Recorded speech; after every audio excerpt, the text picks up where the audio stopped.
welcome back to Talking Ted, part of the Pop Cult X family. So I am Danny, and along with Tori, we're here talking all things Ted Lasso.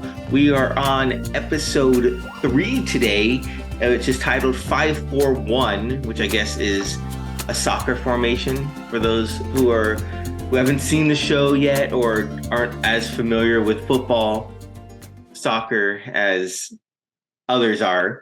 So 541, quite the episode. I think I counted maybe 541 musical references in there, which I thoroughly enjoyed. Yeah, there's definitely a lot of hidden messages inside this episode. And the 541 was definitely representative of course, Zava being the one at the very top. So I think there's a lot of metaphors in this show that we're going to break down. Yeah, I think so. So, right off the bat, I would just say, did they go out on a limb there with Collins? Oh, okay. So you're talking about right off the top before the intro. Yes. Okay, so this was such an important scene. Yes, I agree. Personally, I saw it coming. Yeah. I think that they have been hinting at this since season 1. So for everyone who doesn't know what we're talking about, obviously the beginning opening scene is Colin at his house, and clearly he comes downstairs and he's met with who we assume is his boyfriend. Yeah. And then they kiss. And so then it becomes very apparent that Colin is gay. Right. Or maybe he's bi, I'm not sure. But either way, he's, right. He is currently with a man. And I think we've gotten hints sprinkled throughout the 2 seasons. I think season 1 and 2, you could see particularly when they're talking about the new dating app, Banter, right? He's like, Keely's talking about, oh, it's like Tinder and all those things. And he's like, oh, so it's kind of like Grindr, right? Oh, that's right. Yeah. Yeah. And so for those who don't know what Grindr is a dating app for gay men. And so when he said that, I think that was one of the first sprinkles of like, Colin might be gay, but like he's never come out and said it. And so I think that, how cool of the entire Ted Lasso cast and writers to include a character that's LGBTQ plus. I think it's so important for representation. This show just covers every type of representation from culture to ethnicity to sexual orientation. I think it's just so important to be inclusive of that. And especially him being a soccer player, right? Or a football player, right? Like it is very hard for men in sports to come out as gay. We've seen it here in the US as, there's only one openly gay football player in the NFL right now. And he just came out, last year? Within the last 2 years. Yeah. Yeah. And so I think right off the top, we're like, oh man, this there's going to be some things coming up in this next rest of the season that are going to address some of that. And I cannot wait. So I am personally super excited. And I just can't wait to see where they take this. I think very obviously Colin is still closeted. Like he has not told anybody. So we will, I think, see the team address that at some point. What are your thoughts? I thought it was really cool. I think, like you said, representation matters.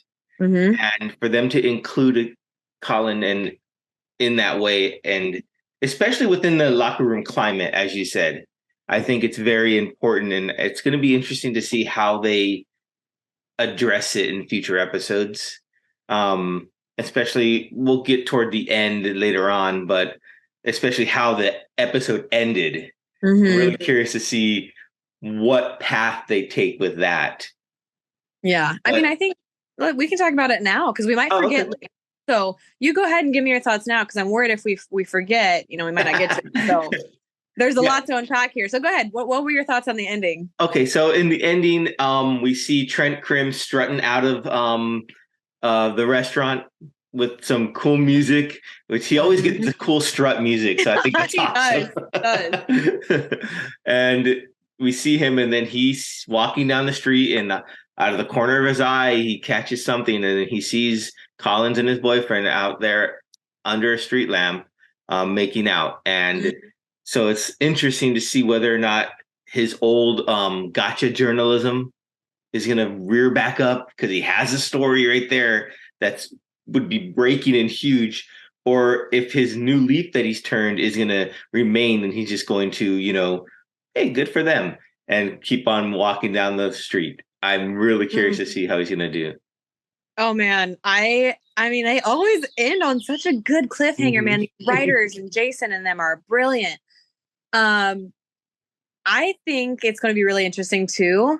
Like you said, we talked about it a little bit last episode. He's turning over a new leaf. He was tired of just sort of not necessarily like ruining people's lives, but like his words were really affecting them. And so this is going to be the first time since he left journalism that he's going to have a choice to make. Yeah. Does he do this, like you said, for the headlines? Or does he kind of realize, look, I'm a part of the team now in a sense. And, maybe this is something I put later in the book or maybe not at all. I don't know. Right. So we're going to really see he's going to be faced with probably one of the hardest decisions of his career here. Right. And we saw him, talk about Ted's panic attacks. He talked about him. He put him in the paper and apologized afterwards. So it's like you said, is his old self going to come back? But can I tell you my prediction? Yes, please do. Okay. I personally, and I don't know, how everyone else feels, but based on what I've seen in other episodes, I think he's not gonna say anything. Yeah. I think this is gonna be the first time where he makes a decision to maybe go up to Colin personally and talk to him. And here's why. I think Trent Crimm is also gay. Okay. And I believe that from other episodes because at one point when he runs into Ted at the pub, he was walking out with another man. And I think he kind of looked at the guy and he's like, hold on, give me a sec. And he went back to talk to Ted. That's true. Right. And so the way that he was talking to that man, it seemed like maybe a little bit more than just a friend. And I'm also, I'm not just, this is not my own interpretation. This is other things I've also read on Twitter. There's a group of us. And we have all been thinking from the beginning that this might be true. Other instances, for example, this episode when they're talking about where to place Zava in the lineup and where to put him. And he goes in there and does the one dot by himself. Yeah. All the other dots on, down below. And they're all kind of like looking at him. And Trent goes, he's really tall. And we're like, why would you say that? Like, or it's kind of like, I don't know. So that's one instance. And then another instance, I mean, come on. I'm not saying that, straight men can't love Princess Diaries. But when he says his favorite Julie Andrews movie is Princess Diaries, I mean, so there's little hints here and there, and me and my girlfriends and guy friends, we've kind of like maybe put some of the pieces together. We could totally be wrong here. I mean, this is a hot take, but we were right about Colin. So are we also right about Trent Crimm? I don't know, but that's my prediction. So hot take. Fair enough. I can see that happening. That's a good hot take. I like it. I do think, though, that he is going to not make a scene out of it or use it for his advantage, I guess. Oh, okay. So we both believe in him. Yeah, I don't think I think the music might lead us to believe otherwise from the song lyrics and song choice. And the music supervisor on the show is doing such an outstanding job. Oh, my goodness. It is so perfect, the song choices they're picking, and I love it so much. But yeah, I think he is going to just okay and keep moving. Yeah, they are brilliant. And I think the songs, speaking of, I think obviously we've known that they're important. We talked about the playlist a couple episodes ago. The songs that were playing in this episode specifically, there were several moments to where, if you remember in season 2, Ted had a panic attack, and he left the field. And that's when he kind of convinced everyone like, oh, it was bad food, whatever. Rebecca follows him into the locker room and she finds his coat on the ground. Right. Remember that? Yeah. So you might not remember the song that was playing when she walked into the locker room and found that, but it was the same song that was playing when Zava walks into the locker room and meets the team for the first time. Okay. It's also the same song that plays whenever whenever Ted finds out Michelle's seeing someone else, which we'll get to in a second, and Ted starts to sort of have a panic attack leading up to the first game, right up until Zava scores. Right. So the same song that plays over all three of those moments. And so you can see like the music person, who chose the songs, they put those there for a reason. And it's sort of a stressful, like anxiety song, because if you listen, it sounds like someone's breathing. So go back and listen to those. I'll have to, yeah. The second time it played, though, like when Zava's entering the locker room, it's sort of like a different rendition, though. Like it's not as like anxiety, like, suspenseful. That one's a little more calming. Like he's kind of the savior here. And then they go right into the breathing exercises, which I think is also another metaphor. Like there's a lot of hinting towards breath and breathing in this episode. So anyways, just go back, take a look at that and see and listen to the connection of the song. So, I mean, the people choosing the music are just, they have everything figured out. Everything's already pre-planned, but I thought that was a very interesting little reoccurring connection there. And speaking of music and musicals, we already mentioned. So the first, one of the first mentions was, how do you solve a problem like Maria? Of course, from Sound of Music. And that led to the whole Julie Andrews moment that you spoke when they each recited their favorite Julie Andrews character. And I thought Trent Crimm saying Princess Diaries was hilarious. It was just like unexpected. I mean, like a deep cut. But was it? Was it? I don't know. I mean, what's your favorite Julie Andrews role? Oh man, I mean, to be honest, that's mine. I love her as the Queen of Genovia. Like, I love it. I did grow up watching, Sound of Music and all the other ones, Mary Poppins. But I'm also what am I? I was born in '97. Okay, that's the closest to my age movie. Okay, there you go. Yeah, I see. I would head towards Sound of Music because that's what I grew up watching more. So I'm a bit older. Fair. But no, I think that's gonna be really interesting too. Like all the musical references, they mean something, right? So what could it mean in this case? Like, how do you solve a problem like Maria? I don't know. I mean, are they talking about Zava? Are they talking about Jamie? Are they talking about the rest of the team? I don't know. Right.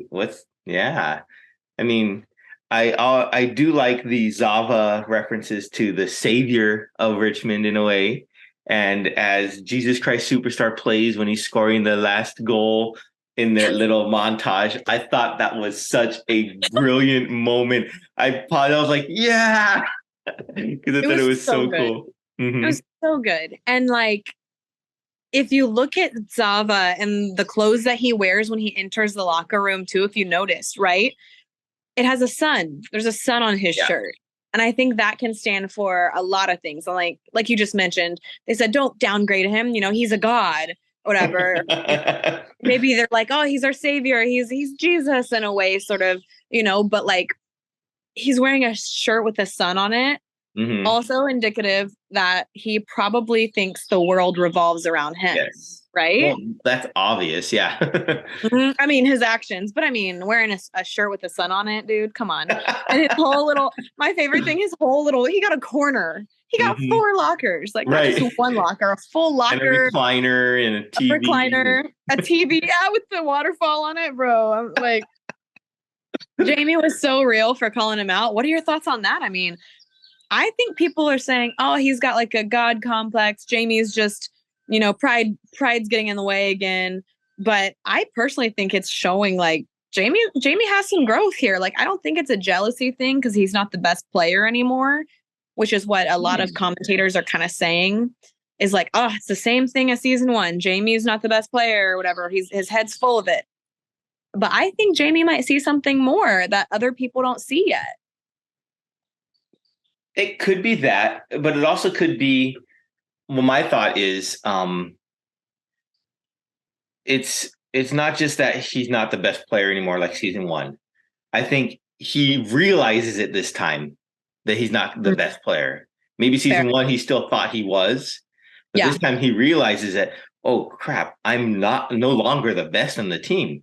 Mm, And to see him and Roy get that bond, and because he wants to get better, and Roy agrees to train him so he can become better, is that growth that you're talking about. yeah, Because if he still believed that he was the best player, he wouldn't seek out any outside help. I think he would just keep doing what he's doing. But the true. fact that he's looking for assistance and he realizes that he needs that, I think is a huge growth moment for him. Mm. Do you so you don't think there's anything else extra going on there? Like he sees something else, or you think he's just I just gotta get good again in practice? Um, I think no, I don't know.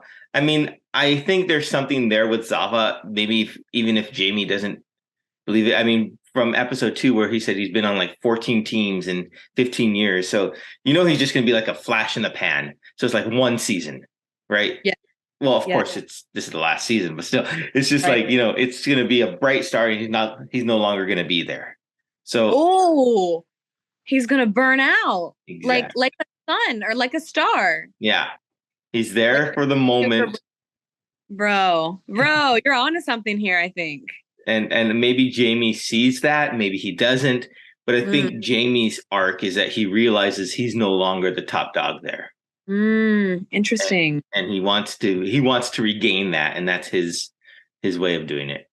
Yeah, that's fair. I like that. I also see an instance of growth in him in the sense that like he goes in to address them in the office, right? And Roy Yeah. comes in, and for a split second, he sees Roy, and there's kind of this tension of like, I don't want to be vulnerable in front of you. Mm-hmm. But then he's like, you know what? We're already past this, so I don't care, because it looked like he was just going to talk to Ted. But Right. he opens up again, and he's like, hey, y'all, this is how I feel. And Beard goes, don't you think you're being ironic Chronic. coming from you? And he goes, don't know. I don't know. And they're like, okay, whatever. They let him do his thing. And at the very end, he goes, actually, coach, I was being hypocritical. Not, Uh-huh. and they're like, is he right? Is he right? And they're like, yeah, he's right. That's like, because the biggest gag about like his whole character, Uh-huh. he just almost gets it. He's just that close to like, what did he say? The Philistines, Right. or Body science, or yeah, just like all the little instances where he tries to sound smart, mm-hmm. and he's just off. And this is the first time where he says something and like he's right, and Yeah. they were the stumped ones. So I just think that shows a little bit about his growth too. Mm-hmm. I don't know. Like I'm liking Jamie. I think a lot of people are hating on his character right now, but maybe he sees something that we don't. So I can't wait to see where his journey goes. But we have to get to the biggest, buzziest. I mean, there was some big stuff that happened in this episode. Mm-hmm. Zav is not the only thing. Our girl Tish, the what is it? Not the psychic. The psychic. Mm-hmm. And Green matchbooks. Mm-hmm. yeah, like it took me a second to realize who she was, because at first I was like, Yeah. I can't remember Tish. Like she walked through the door. I mean, she was only mentioned with the episodes that her mom was in. Right. So it took me a second to realize who she was. But once they sat down and started doing like the psych thing, I was like, oh, she's the psychic that her mom visits, right? Yeah. And she dropped some bombs on her. I mean, Yeah. oh wait, literally and figurative. Bro, probably one of the funniest moments in this entire show. Rebecca sits down and she hands her the bowl, right? And the bowl is really another metaphor. Like Mm-hmm. it's what did she say? Chinese, a type of Chinese art? A Japanese art where you Japanese art. break things and mend them with gold to make them stronger, right? Stronger. Like what a beautiful Metaphor reference for her life, and, yeah. Yeah, and so they're talking about that, and then all of a sudden she's like, "You got to grab the bowl and close your eyes," and she's like, It feels. "Oh, there's an odd smell in it." Oh, Tish goes, "Thank you." Bro, I probably laughed for like 10 straight minutes. I had to literally pause it and laugh because I'm like, oh my gosh, like Tish farted. Like, oh my God. There's no other way to say it. right. But like But like the funniest thing was how she was so serious. I mean, and then Hannah Waddingham, obviously, who plays Rebecca, her response was just the funniest thing. Like, I don't know how she didn't crack up in that scene, but that was definitely a real, like, live timed response of her probably breaking character and just laughing, and they just decided to keep it in there. But she laughs like she's like, and she laughs and goes straight back to holding the bowl, and she's like, I just lost it. Like that was just so cute and so like honestly real. I'm like crying right now thinking about it. It was so funny. But just right there is funny. Oh, go ahead. Oh no, you're good. I was gonna say enough of the funny part. If you want to get into the big moments that happened during that session, go ahead. No, I was just gonna say the funny part also was like when Tish was like, I feel something, and she was like, a bowl? a bowl? She's like, you're holding something in your hand. Oh yeah, you're holding something in your hand. A bowl. Oh my gosh. I'm telling you, season 3 has been way funnier than I think people realize, but like you just have to catch it, right? So yeah. Oh, it's been a really funny season. And then anyway, so we'll get into so she predicts, right? She's thinking about she's hearing voices in her head, whatever, and they say a matchbook. There's something very special in your hand. It's a matchbook. It's green. She's like, I don't know what you're talking about. I don't have a green matchbook. Right. And then after that, she's talking about, there's something else. You're a shite in 90 armor. And at this point, you're like, all right, this lady's a lunatic. Like has no idea. Uh-huh. And then she goes on to say, you're upside down, like you're wet, you're drenched, you're upside down, but you're safe, and lightning and thunder and all this other stuff. And so you're kind of like, this is just like a jumbled mess. And Rebecca thinks so too. And so she's like, all right, I'm done. This is weird. I'm out. Yeah. Gets up and leaves. And right as she's leaving, the lady goes, wait, you're going to have a family. Yeah. You're going to be a mom. Yeah. And Rebecca, obviously clearly hurt because we know she's wanted nothing but to be a mother. It didn't work out with Rupert. Rupert had a kid and, that hurt her. And so she just says, F you. I used to think you were, just a silly lady or whatever, but you're dangerous and cruel. Yeah. You could tell she was hurt by that. And so she leaves. What are our thoughts on that? I mean, my goodness, like. I think it's more maybe Rebecca's backstory that we don't know. Maybe she's had some fertility issues in the past, and that's why it's hurt even more. And maybe since she's talked to her mom, Rebecca's mom, for the last 6 years, right? Once a month or more, then maybe she knows about those issues. And so to bring up something like that, it's just cruel. Yeah, especially because Rebecca at the time is a huge skeptic, right? So she doesn't believe in any of it. For her to say something like that, it was just like, ouch, that's low. Painful. Yeah, it's painful. Oh man, but I mean, just the acting. Hannah's acting is just, it's so deep and powerful and resonates, and she doesn't even have to say a word. You can see everything with her face. Exactly. And, I was reading this interview online about how Hannah in real life did actually have fertility issues. And, she was older when she had her child. And, as a female being told, maybe you might not be able to have kids, it's kind of a hard thing to hear. And so I think that was another moment where Rebecca was Hannah in that moment. And so right. She felt that before. So I think that's really interesting. And I mean, it's weird because like, is this whole psychic thing, are these things foreshadowing? Are these things going to happen? Right. Are they going to happen, but not happen how we think they are? Or is it all just a misdirect, because knowing the writers team and all them, it could be one of those. And so here's my interpretation too, right? So I don't know. I was kind of a tomboy growing up. I played with G.I. Joes over Barbies. Anytime all my girlfriends wanted the Barbies, I wanted to play with G.I. Joe. And so him and the little army men. And so when she said there's something important in your hand and it's green, in my head, I was thinking it's the army dude. Oh my goodness. Yeah. It's the army dude that Ted gave her. And then she said matchbook. And I was like, wait. was like, wait, that's not right. Like, that's not You're like, right. no. I'm like, those things are called, because if you remember, what are they called? They're called Matchbox soldiers.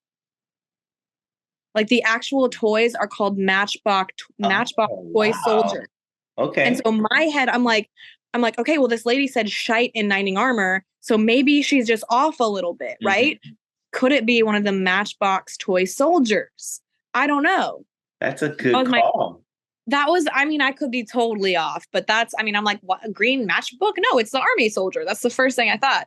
And then the shite in Knighting armor, maybe she said that wrong, maybe she didn't. Everyone thinks that's Sam. A lot of people think it's Sam, but I think it's Ted, because go back to season 1, Mhm. dartboard scene, right? What does he say right before he throws the darts? And she's like, "What are you doing? What are you doing? Why are you facing off against Rupert?" And he goes, "I don't know. I'm doing this thing. I'm pretty sure this is me white knighting." Right. Do you remember that? Like, it was I such remember a that quick scene. little, Yeah. and I'm like, wait, he's already basically said that he's That her he's the knight. Yeah. knight. And so I'm like, is it Ted? Is it Ted? I don't know. But then, like, why would she say shite in Nining armor? Like, was it supposed to be messed up and jumbled, or is there symbolism to the 9? Is there symbolism? I don't know. Go towards the scene where who wears the number 9 in Ted Lasso? Jamie. Oh, okay. But also, if you look at the scene where we'll get to this next, we find out who Michelle's talking to. Mm-hmm. Her son is wearing a jersey that has a number 9 on it. And it Oh, says Lasso. wow. It says Lasso. So I'm Wow. like, bro, there's so many Oh my small goodness. details. Yes. I've Wow. looked way too far into this, bro. I've looked way too far. Um, but I mean, yeah, and like, and so that's that. And then what about the drenched? I think the drenched thing is going to come up later. We don't know what that is yet, but feeling safe. That's all she's ever talked about when she broke up with her ex. She just wanted to be safe, to be Right. herself. And then the last one, have a baby. I mean, or you're gonna be a mother. What does that mean? Is she gonna Stepmom, adopt? Is adopted she mom. pregnant? I don't know. So we'll see about what happens there. I mean, we know how I feel. I would obviously love her and Ted to get together Right. somewhat. He already has a kid, so that would technically make her a mom. I That's don't know. true. I don't know. So that was I mean, that's about as juicy as you can get in a Ted Lasso episode. Shoot, that was a lot. It's amazing how a seemingly short, innocuous scene can mean so much for the grander picture. Yeah. Oh yeah. Oh, and then Twitter is just blowing up. I mean, hey, y'all are a little far out there, but I mean, are we? Like, any of them could be right at this point. So True. if you have some fun, go look that up on Twitter and see what the responses are. But I think the next biggest thing too, we just mentioned it. How did you feel finding out who Michelle's been seeing this whole time?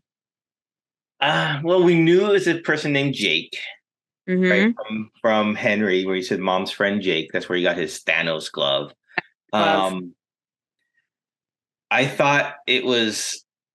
I mean, first he answers the phone call. Messes with telemarketers. Who doesn't love to do that, right? Yes, always. And Ted, of course, I got a bone to pick with you, Mr. President. I thought that was Horrible, hilarious. horrible Trump impression, by the way. Just awful. And I think, I mean, it clearly hurt Ted. Mm, It clearly did. Not that he wasn't expecting something like that to happen, but I just think of who the person was in their life. I think that yeah. was a big stab in the back in a way, because Yeah. the former marriage counselor ends up being the new boyfriend, I guess, of Michelle. I think that was just like he didn't see that part coming, and that Yeah. really threw him for a loop. Man, I have never felt, I mean, you watch movies and TV shows and you feel things, right? Mm-hmm. I literally felt my heart break Yeah. for him. I mean, he mentioned it in season 2 before he saw Sharon, right? Dr. Sharon. I don't Mm-hmm. therapist. Mm-hmm. My last therapist just kind of felt like he was out to get me. We learned very early on that he was burned by his last therapist. And the irony, that's Exactly. Yep. who his ex-wife is now dating. Yeah. Right. Also just like, man, just the vulnerability, like this man knows everything about Ted. Yeah. All of his painful moments, his secrets, his Mhm. vulnerability. And now you're with the person who I thought was my soulmate. Just the disrespect. And honestly, legality. I know it's been what, a year and a half or 2 years technically in the Ted Lasso verse Mhm. since since they broke up or whatever. But dating a therapist, I mean, that's rocky ground anyways. But oh man, I mean, again, emotions and acting. I mean, if Ted or not Ted, if Jason doesn't get an Emmy for that scene Right. alone, Right. my goodness, it's just ironic and horrible and sad. It's horrible. And you could tell that the therapist knew it too when he answered the phone and Yeah. it's just like, dude, if you know what you're doing is wrong, man, kind of Why like, he do- but I don't even think that's the worst part about him being the marriage counselor. I think the worst part is Michelle didn't tell Ted, first off, didn't tell him that it was the marriage counselor. Second off, didn't tell Ted that, hey, by the way, our son has already met this guy. Like our son is spending time with this guy. He is in our house that we used to live at together. Mhm. I mean, it's just courtesy, right? Like if before, I've had a lot of friends whose parents were separated. My mom, my dad is not the same dad as my older sisters. Like my mom was married before, but everyone knows like the first rule of after a divorce is, hey, let the other partner know or you let your ex know before your kids meet the new person.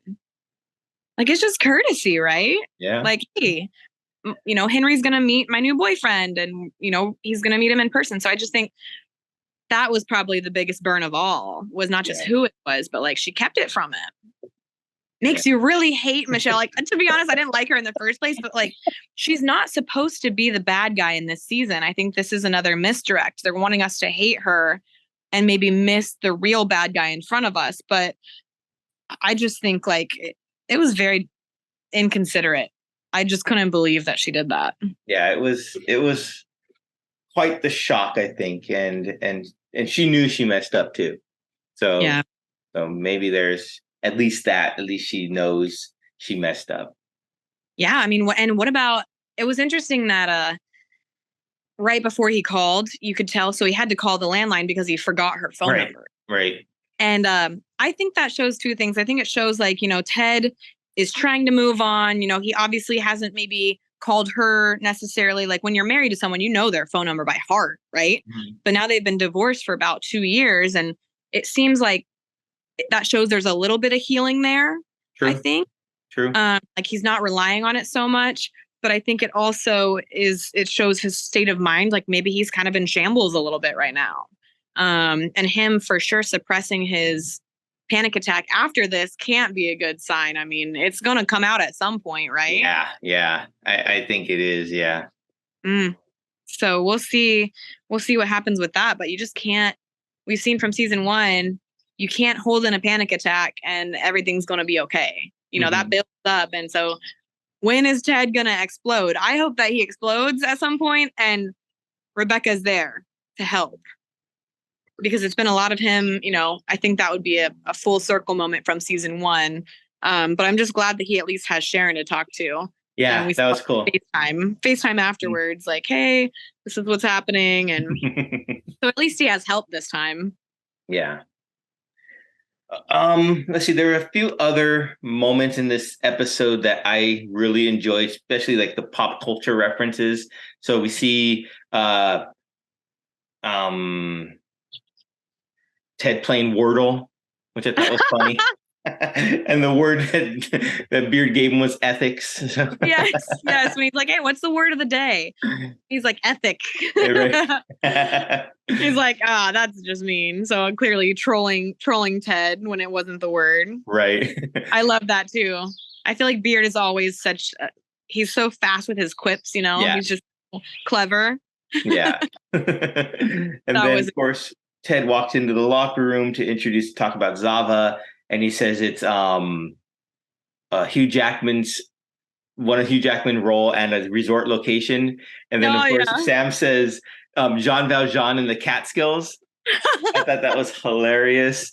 That I was like good. Hugh Jackman in that role in Les Miserables. I thought it was hilarious, and of course where he learned about the Catskills from, the marvelous Mrs. Marvelous Mrs. Maisel, Maisel. which is a Good show. bloody fantastic show. Yeah, so and which is starts season 5, the last season coming up soon too. Um, Wow.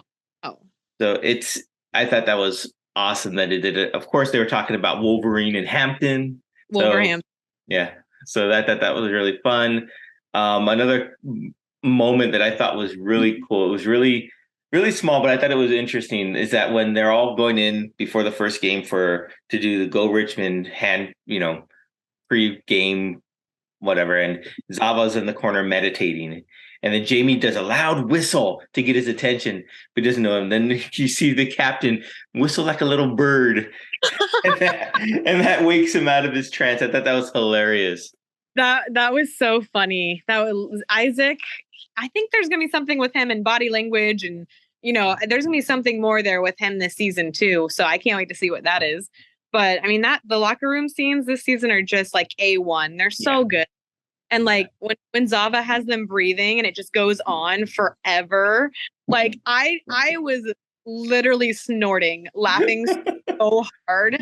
Like I mean, it was a solid 30 seconds probably. Yeah. I seen when Ted goes into Sharon's house, he's just sitting there drinking water, and we're just like sitting here like so, and they're just trying to keep up, like keep breathing, dude. That was so good, and Zava like always standing in front of Ted.